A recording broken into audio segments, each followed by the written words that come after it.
सायद मसित बोल्ने ऊ आ छैन कि म यो ऋण कहिल्यै पनि चुक्ता गर्न सक्ने छैन। म पहिलो म निवेदन यो गर्न चाहन्छु।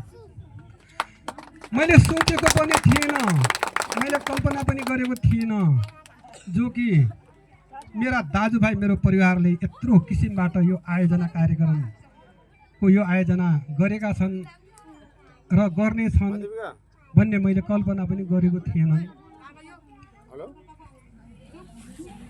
मैले फेरि भन्नुपर्छ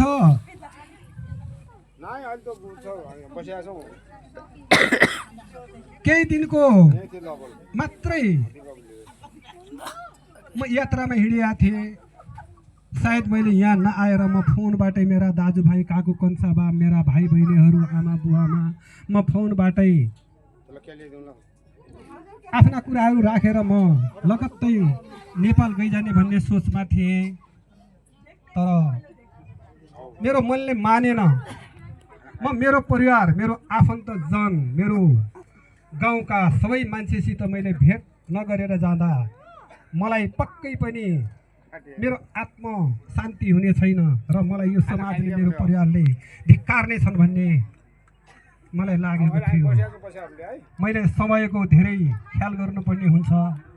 समय बहुत बलवान हुन्छ जो आफ्नो हामीले प्रदेशमा बसेर काम गर्नै पर्ने, समयको ख्याल गर्नै पर्ने, तैपनि आफ्नो त्यो व्यक्तिगत त्यो समयलाई एकदम थाती राखेर त्यो कामलाई थाती राखेर जो म प्रति मेरो भाइ परिवारप्रति जो यो समाजले यो परिवारले जो सहानुभूति र यो सम्मान व्यक्त गर्यो, पुनः म फेरि भन्न चाहन्छु कहिल्यै पनि म चुक्ता गर्न सक्ने छैन। यहाँको आशीर्वाद हो मलाई यो ठाउँमा पुगाउने भनेको। मेरा आमा बुवा, मेरा भाइ बहिनी, मेरो यो समाजको, मेरो गाउँको, मेरो ठाउँको मलाई आशीर्वाद हो, माया हो मलाई यो ठाउँमा पुगाउने। मलाई चिन्ता थियो यो परिवार सायद कसरी यसरी भेला गर्न सकिन्छ भन्ने मलाई चिन्ता थियो। तर मेरो चिन्ता मेरा भाइहरूले यो पुरा गर्यो। म भन्दा ज्यादा चिन्ता मेरा भाइहरूलाई रहेछ, मेरा बच्चाहरूलाई रहेछ, मेरा अग्रजलाई रहेछ। म धेरै मैले गल्ती गरेको रहेछु, किनभने मैले धेरै पहिले मैले यस्तो किसिमबाट गर्न पर्थ्यो तर मैले गर्न सकिनँ।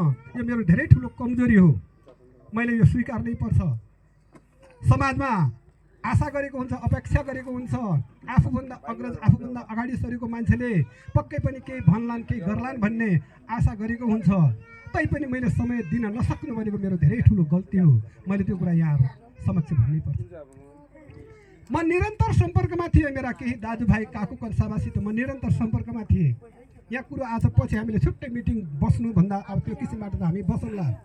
जब बाहिर जति गरे पनि, जति प्रगति गरे पनि, जति जे भएपछि पनि आखिरी जननी जन्मभूमि स्वर्गदपि गरिएपछि आफूलाई जन्म दिने आमा बुवा, आफ्नो समाज परिवारभन्दा ठुलो संसारमा कोही पनि हुँदैन, केही पनि हुँदैन।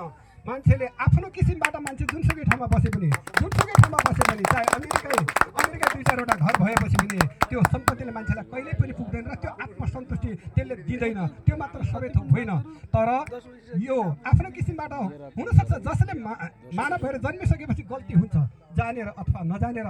जब आफूले गरेका गल्तीहरू, आफूका कमजोरीहरू जसले स्वीकार्न सक्दैन त्यो भनेको महामूर्खता हो र त्योभन्दा अज्ञानी कोही पनि हुन सक्दैन भन्ने मैले यहाँ अनुरोध गर्न चाहे। फेरि मैले अब म धेरै लामो म बोल्ने छैन। यहाँले जो मलाई जो दिएको सम्मान, जो मलाई दिएको यो माया छ, मैले पुनः फेरि पनि मैले भन्नै पर्छ कि म कहिले पनि यो ऋण चुक्ता गर्न सक्ने छैन।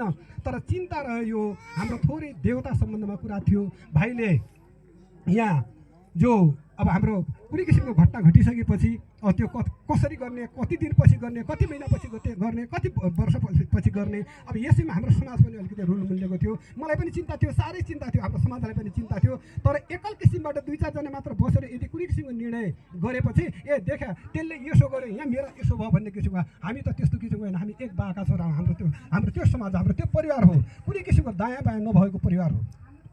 त त्यो चिन्ता देउता पूजने सम्बन्धमा मैले थोरै कुरा गरेँ। मैले भर्खरै मेरो आँखाबाट मैले आँसु थाम्न सकेँ। जामनगर जाँदाखेरिमा पनि यहाँ आउँदाखेरि पनि भर्खरै जो दुईवटा घटना घटे मलाई, हुन त हाम्रा काका बाबा आमा भाइ बहिनीहरू सबै गए, ती केही गए, अब बच्चामा पनि गए, उमेर खाएर पनि गए। तर मलाई स्तब्ध भनेको, असाध्यै स्तब्ध भनेको जो एक शब्द मैले बोल्न नपाउँदा जो भर्खरै अङ्कलको देवसान भयो, असाध्यै मलाई त्यो भन्नै पनि मलाई नसकेको थिएँ। अनि उता जामनगरमा आउने भाइ जो बिते मलाई भन्नै सकेका थिएन, किनभने हाम्रा धेरै घटना घटे। तर यी घटनाले मलाई विशेष गरेर स्वयं छोरा बित्दाखेरिमा पनि मलाई त्यति स्तब्ध पारेन।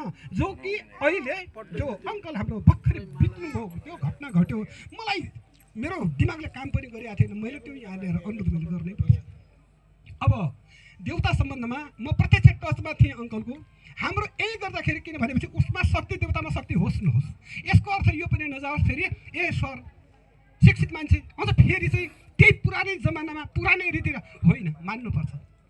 मानव त गङ्गामा आउन नमानु भए तापनि मान्नै पर्छ, किनभने त्यो आस्था हो, त्यो विश्वास हो। त्यो फेरि समाजलाई एकत्रित गर्ने, परिवारलाई जमघट गरेर एउटा आफ्नो किसिमको, जस्तै अहिले हाम्रो यत्रो जमात छ, मैले यो कल्पना पनि गरेको थिएन कि हाम्रो यत्रो जमात यहाँ उपस्थिति हुन्छ भने मैले कल्पना पनि गरेको थिएन। किनभने अहिले त यो कार्यक्रम आयोजना यहाँहरूले गर्नुभयो। हामी देउताको बारेमा छलफल गर्दाखेरि पनि यति यो हाम्रो मान्छे रहेछ, हाम्रो नाता रहेछ, हाम्रो भाइ रहेछ, भतिजा रहेछ, काका रहेछ, बाबा रहेछ। आफ्नै काका बाबालाई मैले उहाँ को हुनुहुन्छ भनेर भने त्यो मेरो गलत होइन र के? त्यो मेरो, किनभने बिचमा ग्याप भएको किसिमले यदि वर्ष हामीले यसरी गर्दाखेरि त जस्तै पाहाडमा जाँदाखेरि अथवा तराईमा आउँदाखेरि अथवा जुनसुकै ठाउँमा देश विदेशमा जुनसुकै ठाउँमा बस्दाखेरि पनि पट्टा हाम्रो यसरी भेट भइदिएको भए, सम्पर्क भइदियो भए मैले ती को हुन् भन्नु पर्थ्यो। मै समाजको एउटा अगुवाई गर्ने मान्छे, मै ती को हुन् भनेर भन्छु भने पछाडिको पिँढीले के भन्नु? मैले यहाँनिर यति जोड्न चाहेँ। भाइले जुठो सम्बन्धमा कुरा गर्यो, अब सबै आफूले भन्न सक्यो। किन भनेपछि आफूमा जब कुनै किसिमको घटना